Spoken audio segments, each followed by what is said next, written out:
Guillaume, en 2021, tu as été nommé champion français Fittest in France. Un beau titre. En 2022, tu vas encore plus loin. Tu accèdes au championnat mondial de CrossFit, les fameuses Games, ce qui est un énorme exploit dans les top 40 au monde. Quel a été le chemin pour te rendre là?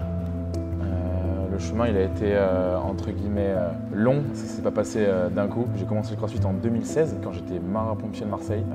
C'est un collègue de boulot qui m'a dit tout simplement écoute, il y a une salle de CrossFit qui est ouverte à côté de là où on travaille. Si ça te dit, on va tester. Et je suis arrivé, j'ai jamais fait de CrossFit de ma vie. J'avais jamais fait de soulevé de terre de ma vie. J'avais jamais fait de mouvement trop polyarticulaire parce que je venais de la natation et j'avais fait un peu de muscu.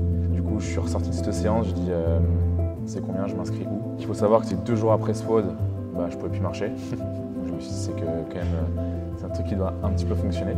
J'ai arrêté mon contrat en 2018, c'était marin-pompier de Marseille, pour passer mon BP, donc pour être coach sportif en fait. Et en parallèle, j'ai passé mon level 1 pour être coach de CrossFit. Donc j'ai coaché à CrossFit Louvre, dans une box à Bordeaux, où j'ai rencontré du coup mon premier coach de CrossFit. Il m'a dit honnêtement, tu manques un petit peu de certains trucs, mais on peut te faire progresser pour que potentiellement un jour tu puisses donc accéder justement à ces fameux games. Quelqu'un te dit tu as la capacité d'y aller, donc vas-y, crois en toi et let's go quoi. Depuis ce jour-là, je m'entraîne en gros entre 4 et 6 heures par jour, avec juste 2 jours de repos par semaine et puis quelques vacances. S'arrêter, c'est plus dur que de s'entraîner pour moi. Et dans le processus, quel a été le moment ou l'expérience la plus difficile? Je pense que l'expérience la plus difficile pour moi, ça a été l'année dernière, donc en 2021. C'était pendant les demi-finales, donc c'est la dernière étape avant d'accéder aux CrossFit Games. Donc pendant les demi-finales, c'était online, vu qu'il y avait le Covid, etc., etc. Donc on devait envoyer nos vidéos qui étaient réévaluées derrière par d'autres juges. Suite à ça, donc le premier soir, je me couche, je suis premier de la demi-finale. Donc potentiellement, ça gamberge dans la tête, tu te dis ok, j'ai la capacité d'y aller. Et le lendemain matin, je me réveille, je suis 12e. J'ai pris 2 pénalités sur les 2 WOD. Le lendemain, je m'accroche, je regrappille des places, je me retrouve 5e, je crois. Je re-rentre dans les 5 qualifiés. Je reprends une pénalité. Et le dernier jour, je reprends encore une pénalité. Donc ça a été assez dur parce que pénalité, à mes yeux, n'était pas justifiée. Et aux yeux de tout mon entourage, et qu'on a fait des appels auprès de CrossFit, etc. Et ça n'a pas, ils n'ont pas abouti. Ils ont juste dit bon. Maintenant, arrête de nous envoyer des mails, laisse-nous tranquille et t'iras pas cette année aux Games. Ça, c'était ma pire expérience, entre guillemets la plus dure, mais celle qui m'a aussi permis de me dire bon La motivation. La motivation, lâche pas et tu as la capacité d'y aller.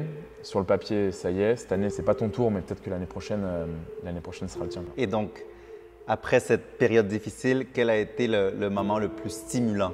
Le moment le plus stimulant, bon là du coup honnêtement ça a été ma qualification aux Games. Forcément ça a été assez spécial parce que en vrai ça change pas grand chose à la vie en général. C'est juste que tu te retrouves devant tout le monde et tout le monde t'applaudit et toi tu te rends pas trop compte de ce que tu viens de réaliser. Enfin, je suis fier de ce que j'ai accompli, etc. Mais malgré tout tu te rends pas trop compte de tout ça quoi. Je suis rentré chez moi le lendemain. Je me suis allongé dans le même canapé, j'ai mangé les mêmes trucs et voilà, rien n'avait réellement changé. Mais avec le recul que j'ai maintenant de ce petit mois qui s'est passé entre ça et maintenant, c'est plus quand je revois les images en fait. Je revois les images, je me dis ok, c'est cool. Donc voilà, pour moi la meilleure expérience pour l'instant. Il y a 10 ans, est-ce que tu aurais dit un jour je serai champion français, un jour je vais être dans les top 40 hommes au monde du CrossFit et un jour je vais aller aux Games?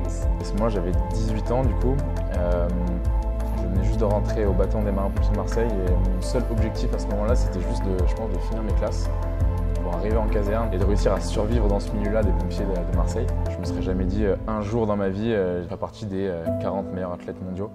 Je me suis juste dit ok, finis tes classes, va en caserne. Ensuite, ça a été va peut-être chercher un grade supplémentaire. Ensuite, ça a été ok, commence le CrossFit. Je pense qu'au final, les objectifs, ils se dessinent au fur et à mesure. Et step by step, tu arrives là où tu en es. Il faut juste déjà croire en soi, croire en ses capacités. Si dans ta tête, tu sais que tu peux le faire, il n'y a pas de barrière.